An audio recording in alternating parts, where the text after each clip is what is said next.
Hello, good morning mga kasamo. Dito tayo sa ating munting manukan. Ayun, medyo malinis na.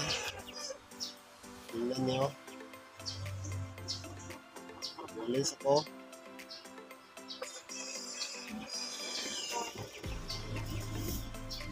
At may napagkita ko sa inyo ngayon na picture ko para po sa ating mga alagang samo.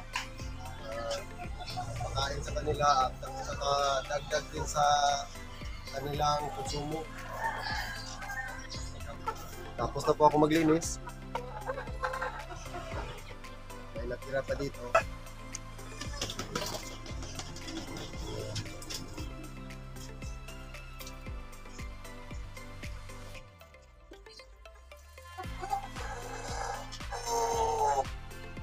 Kita ko sa inyo yung Bring it down, go boom.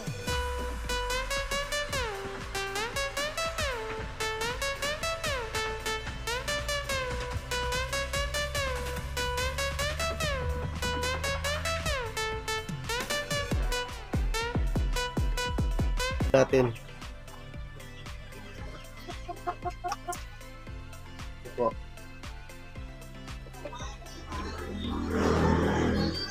Malalaki at napalangkad na.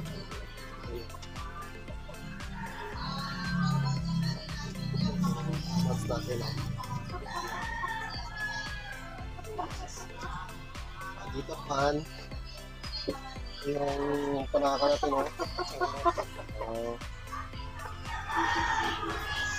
Malalaki na.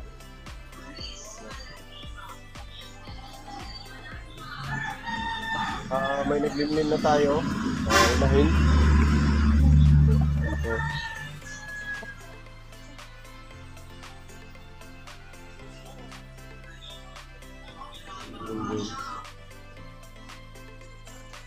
Ayan po yung lalaki natin.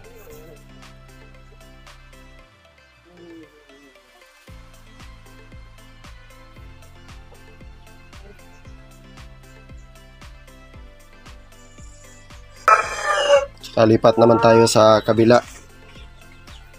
Bilang building pin. Ito tayo dito. Dito naman yung panaka natin. Panaka na lalaki.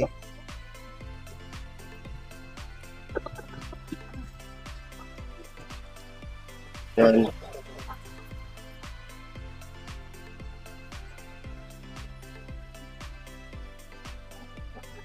Yung mukha. Saka yan ang ating babae. Ay judumpo po yan. Babae. Ay judumpo.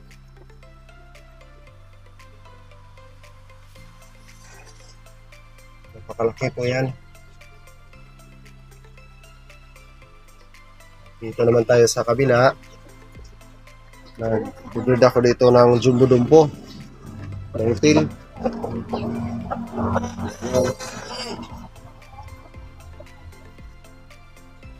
Malaki yan. Saka yung babae, dumpo din yan. At may itlog na yan dito.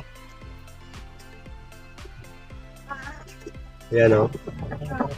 Yan po yung itlog niya. Malalaki.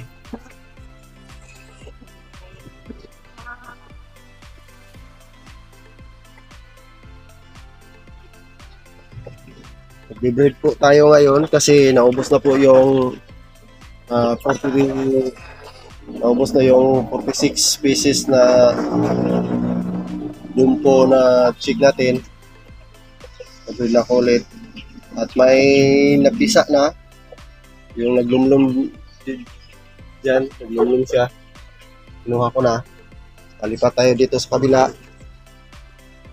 Dito sa kabila naman dumpo po to. Ito. Dumpo.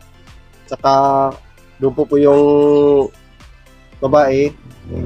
At saka anak yan sa ating jumbo dumpo na lalaki. Yung dito. Yan. Anak po niya itong lalaki na to.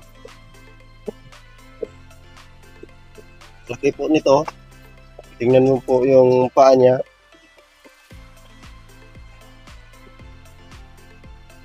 Lapit na po yung mangingitlog. First time pa po niyan sa babae mangingitlog. Tingnan, papasampa na po siya.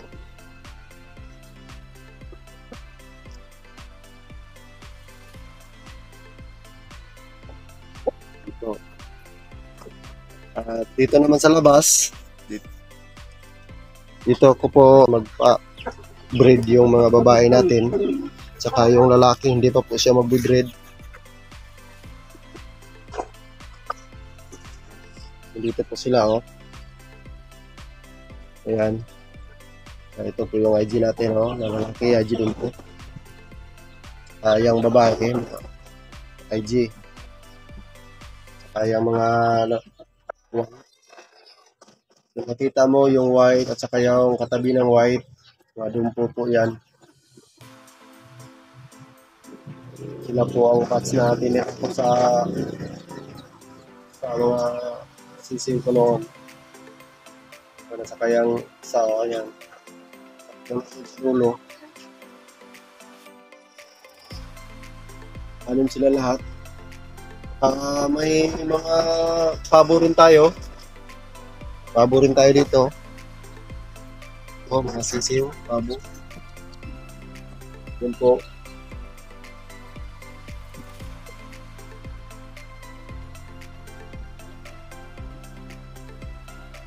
Yan po sila, mga malulusog.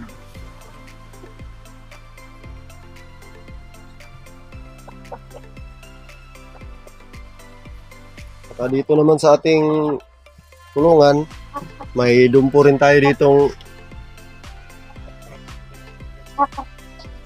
ayan 4 months old.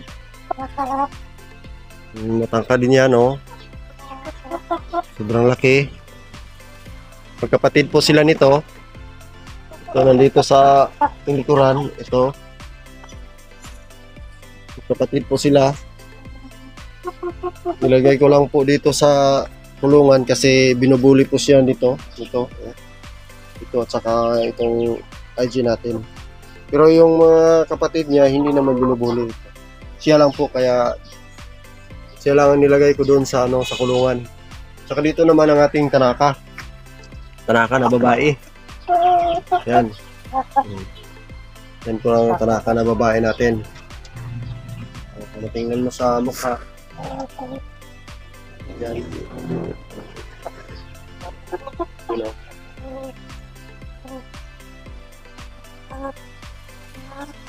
Tanaka po yan. Tanaka na babae.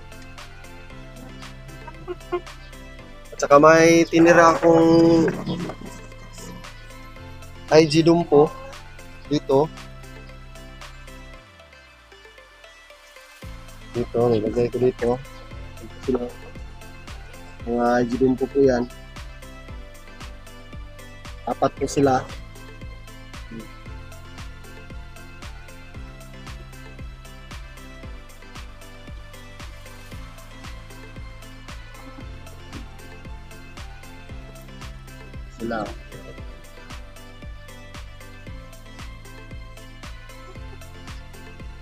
Maganda sila tingnan pag healthy. Wala silang karamdaman. Ito yung babae, oh. Ay, dito po to.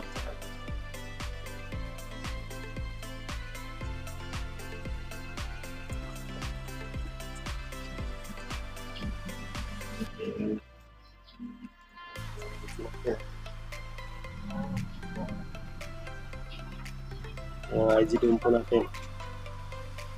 Ayan. Ito. Sobrang tangkad. Yung dinibreed natin na doon po sa loob at kanyang partner, yung babae na limlim na. Saka ipakita ko sa inyo yung napisa na naglimlim bago ko lang kinuha. Dito po sila. Maganda, mayroon ding white. Ano? Sana itong isa white, para dalawa na silang white dito. Yan. Yan lang kasi ang problema natin pag ilagay natin yung hindi kumakaskas. Buti na lang, malakas na yung mga sisiyo natin. Healthy. Ito yung nanay niya. Okay na lang, healthy. Pag kumaskas, huwag natin makasisiyo. Tabi. May nakita akong isa, white.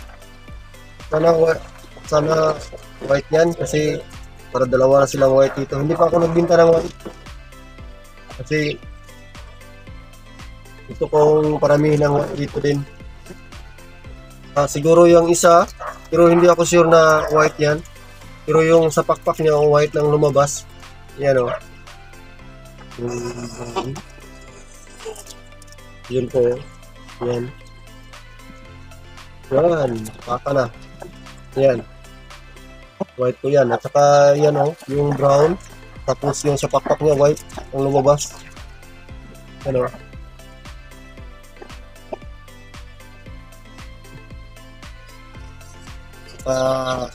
Yun lang po.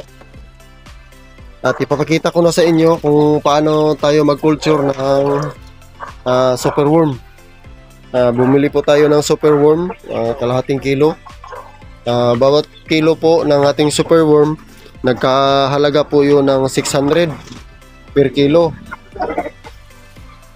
Dahil sobrang rami naman pag 1 kilo ang binili natin, kaya ang binili ko, kalahating kilo lang.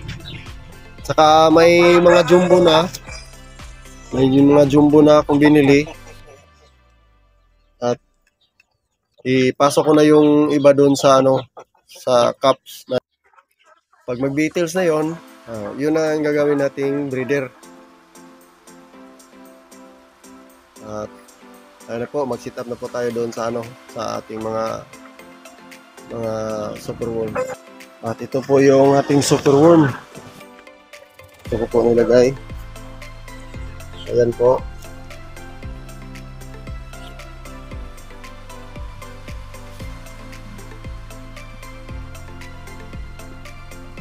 Order po tayo nito kasi dagdag papakain sa kanila.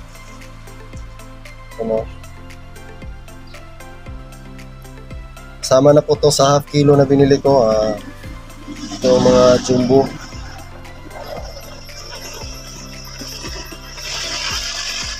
Dito naman sa kabila.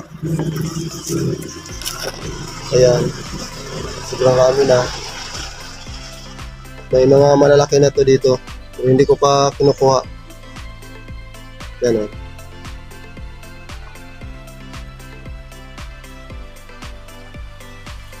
Yan. Marami o.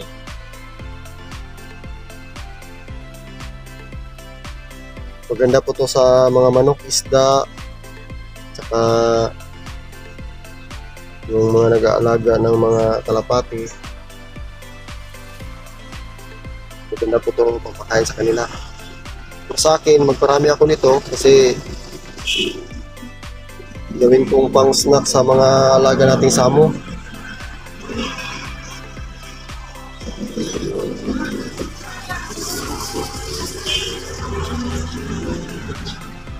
Gawin natin pang snack.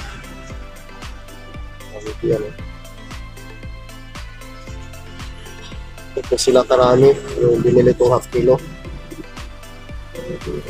At pwede rin tong kainin sa mga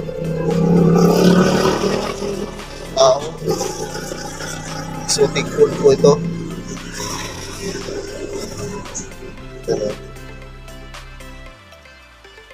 At ito ang ilagay natin sa cup.